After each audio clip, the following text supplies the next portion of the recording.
kweli ya kwamba ilikuwa siku inakaribia wiki moja kutoka saa hizi, mandugu zangu na dada zangu wa New Canaan, the IDP camp pale Nakuru, kazi ya survey imekamilika, mambo mengine ndio inatayarishwa. Nataka kuambia kwamba siku ya Jumatatu wiki ijayo sisi sote tutakuwa sasa tunasafiri kule Kisima, ya kwamba kila mtu atakabidhiwa cheti chake cha title deed, ataoneshwa shamba lake ni gani, na tunataka kuchukua nafasi kumshukuru rais kwa hilo jambo ambalo alifanya. Baada ya miaka karibu 20 serikali zaidi ya 3 zimekuepo na hawajaweza kwenda kutimiza mambo ambaye Rais William Samoei Ruto ametimiza. Nichukue nafasi hii kumwambia rais wetu asanti sana.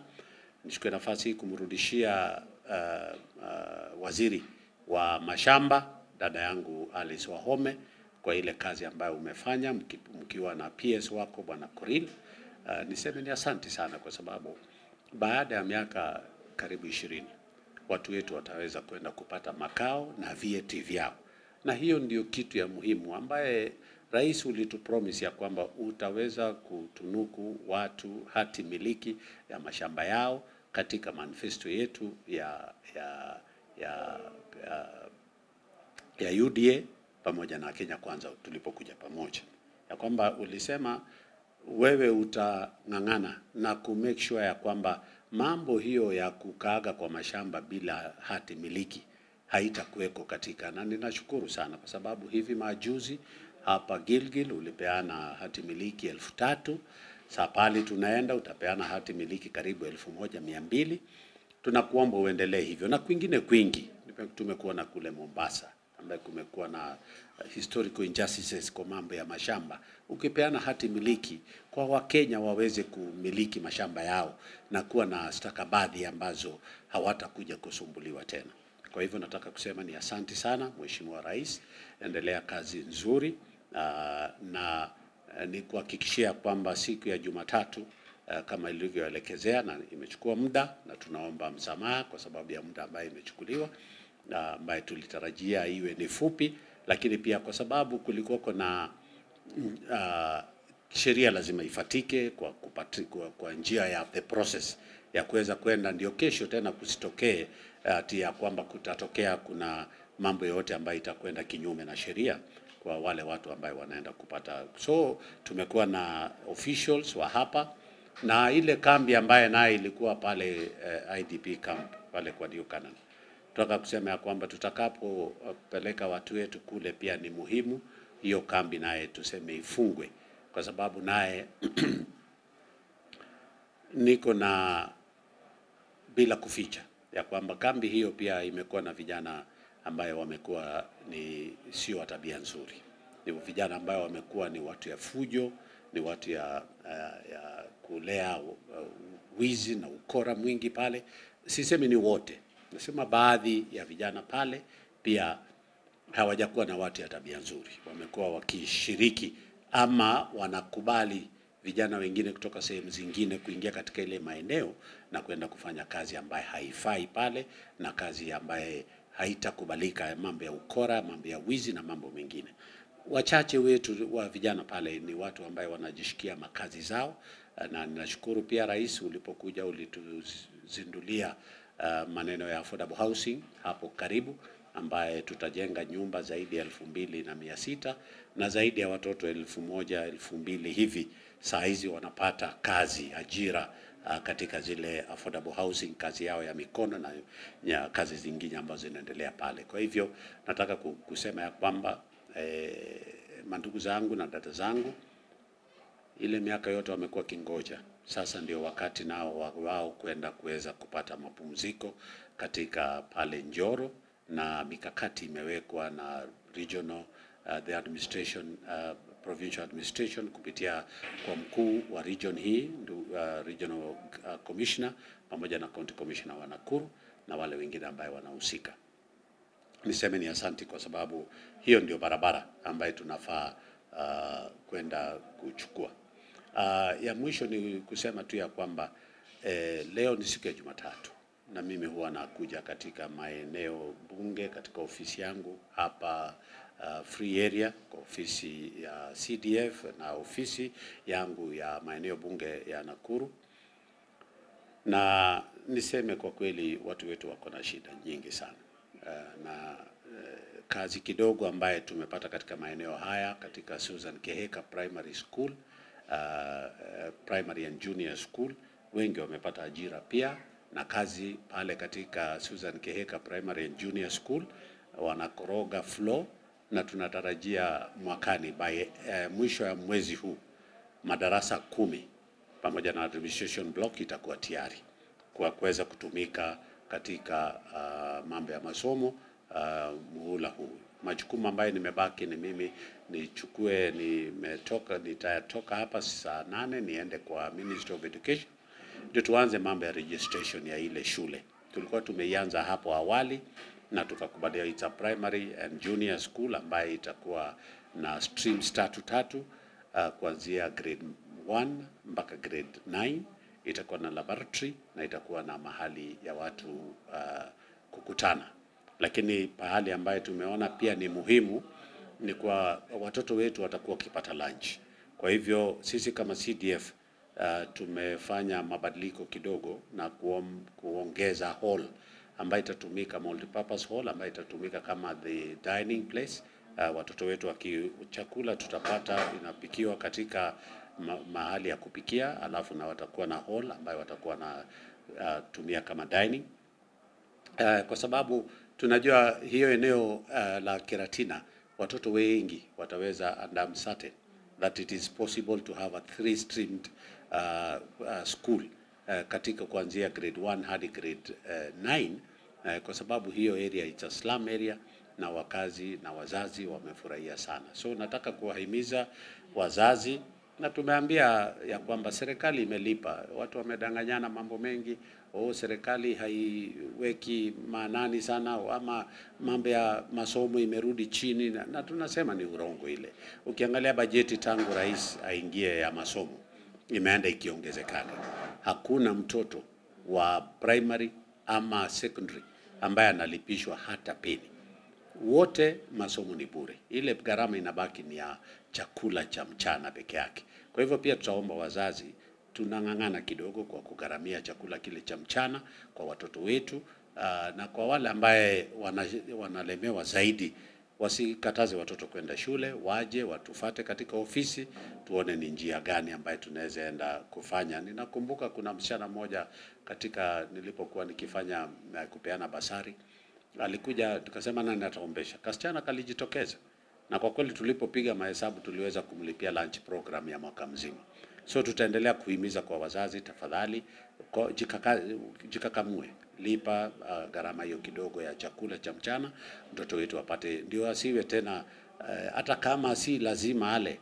You can imagine mtoto mwingine ameshiba, mwingine bado yuko na njaa, na mnarudi darasani wakati wa saa 8. Itakuwa ni vigumu sana mtoto yako ambaye pengine hajapata chakula cha mchana kushika ile kasi kama yule mtoto ambaye tayari ameshiba. So nitaomba wazazi tujitolee na kuhakikishia kwamba shule hiyo ya Susan Keheka itakuwa tayari for admission January 2026 kama vile tuliagizwa na rais, na tayari tumeweka msingi, tumekorogea, sasa ni kuanza kujenga, na wiki hii nimehakikishiwa kwamba wataanza kujenga, ndio by mwisho ya wiki hii watakuwa kikorogea juu na kuanza kufanya finishing in the second week. So shule itakapofunguliwa by Januari 6 kama vile imeelekezwa na Ministry ya Education, tutakuwa tayari hata sisi kwa kuweza kufanya. Kwa wale wakazi wa hapa ambaye tuliwapatia forms za basari, tunawaomba turegeshe forms zetu.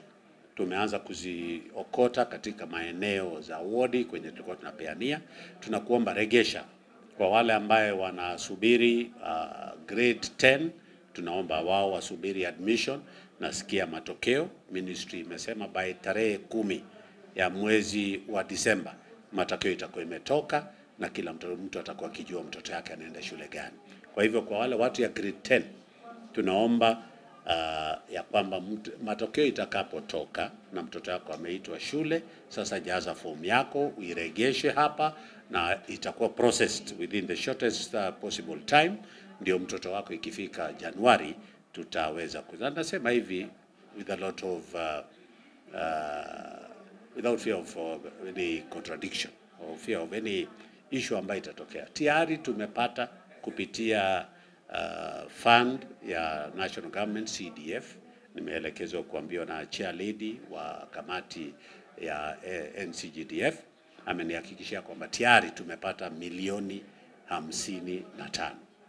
So milioni 55 ni kasoro ya pesa kidogo sana ndio tuweze kulipia ile milioni 79 ambaye tumetenga kulipia watoto karo. Kwa hivyo tunaambiwa tayari milioni 55 iko kwenye akaunti ya CDF. Kwa hivyo tunaona ya kwamba hatutakuwa na ile shida tulikuwa naye mwaka huu. Tulipoanza mwaka huu kwa kweli ilikuwa na matatizo kidogo kwa sababu pesa alikuwa hatujapatiwa. Lakini sasa nasikia hela zimeingia katika account, so nitaomba wazazi regesheni forms zenyu zifanyiwe verification, kamati kupitia kwa mwenyekiti dada yangu Fatuma Yusuf, nanyi mweke mikakati ya kwamba ifikapo tarehe 6 zile malipo za watoto wetu zinafika katika zile shule ambazo inafaa tuwe tunalipa, ndio watoto wetu waweze wasiweze kwenda shuleni tena na kupatikana na janga. Ile tu nitaomba walimu wakuu. Walimu wakuu tunaomba tusifukuze watoto kwa shule. Hapa Nakuru tuko na shida kubwa sana ya mambo ya usalama. Na tunapokuwa na hiyo shida, watoto wetu wakikuwa nje kwa wiki moja ama mbili, yule mtoto akienda ingie katika kampani mbaya, yule mtoto atakuwa tukubalie, tunaomba walimu wakuu. Kubalini watoto wakae. Mimi nimelipa tamu ya kwanza, muhula wa kwanza. So allow hao watoto wawe kwa shule. Usiende tena nimelipa muhula wa kwanza, alafu tena unifukuzie mtoto umwambie ya kwamba ati ako na deni ya mwaka jana. Hiyo inamaanisha sasa hakuli kwa hii mtamu ambaye mimi nimelipa na bado utamdai. Vile mnafanyanga, mnafukuza mtoto hajakula miezi miwili na bado unadai ya kwamba lazima alipe ile pesa. Tunaomba walimu wakuu, tafadhalini kubalieni watoto wetu wakae. Kwa yule mtoto ambaye amekubali kusoma, tumkubali akae kwenye darasa, tusimpeleke kule nje. Tukimpeleka kule nje kuna hatari ya kuja kukutana na watoto wengine wenye tabia chafu na watoto wetu watabadilika. Early pregnancies pia mta encourage, ambaye mtakuta mtoto anakaa tu bure na kupata mimba mapema. Kwa hivyo tutaomba walimu wakuu. Mimi nikilipa Januari, sitakubali unifukuzie watoto kwa tamu ambaye mimi nimelipa. Whether ako na deni ya mwaka jana ama ako sijui na deni ya miaka miwili ambaye iliyopita. Mimi nikilipa Januari kwa muhula wa kwanza, mimi lazima mtoto asome katika hiyo muhula wa kwanza. Kwa wale ambaye tunalipia full scholarship, naye ni watoto wetu wengi wako katika boarding school, wachache ndio wale wako. I think kila mwaka niko na 120. Kwa sasa kwa sababu tuko na form 3 and form 4, tuko na watoto 240.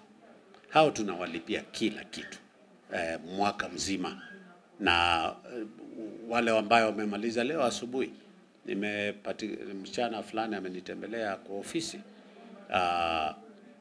ambaye amekuja kunirudishia shukrani ya kwamba tulimsomesha katika ile tunaita full scholarship, na ninashukuru mzazi na huyo msichana. Leo asubuhi wamekuwa katika ofisi yangu asubuhi kuja kuniambia asante. Nikamwambia sio hela zangu mimi, hizi ni hela za serikali, lakini kwa sababu huwezi kufukuza mtu ambaye amekuja kusema asante, nikamwambia karibuni na I'm happy kwa sababu huyo msichana amepata alama ya alienda kufanya mambo ya ualimu katika university zetu na amepata first class honors. Kwa tulimlipia ile akiwa form 1 mpaka form 4 pale Maria Veronica, akamaliza akaingia university. Na siku ya leo nitaomba hebu nipatie hiyo karatasi ambayo ile msichana alileta first class honors. alipata first class, amepata first class honors. Sasa ni majukumu yangu na mimi tena kwenda kumsukuma ni make sure ya kwamba vile amepata first class. Si rahisi kupata watoto wakipata first class honors katika university. So alikuja na mamake tu kuniambia asante, na amehitimu sasa, yeye ni mwalimu kwa sasa. Ile shule alifundisha alisomea pale Maria Veronica, wamemchukua kama kielelezo ya kwamba this is what can come out of a student ambaye anapata nafasi ya kuwa kwa shule na kwa darasa kila siku, ambaye anasomeshwa na idara tofauti za serikali, ya kwamba alipata B+, akaenda kufanya maneno ya walimu, amehitimu na first class honors, na sasa yeye anafundisha kama BOM teacher wa katika Maria Veronica. So hivyo ndio ninataka watoto wetu wote tuwaelekeze ya kwamba there is hope and a lot of hope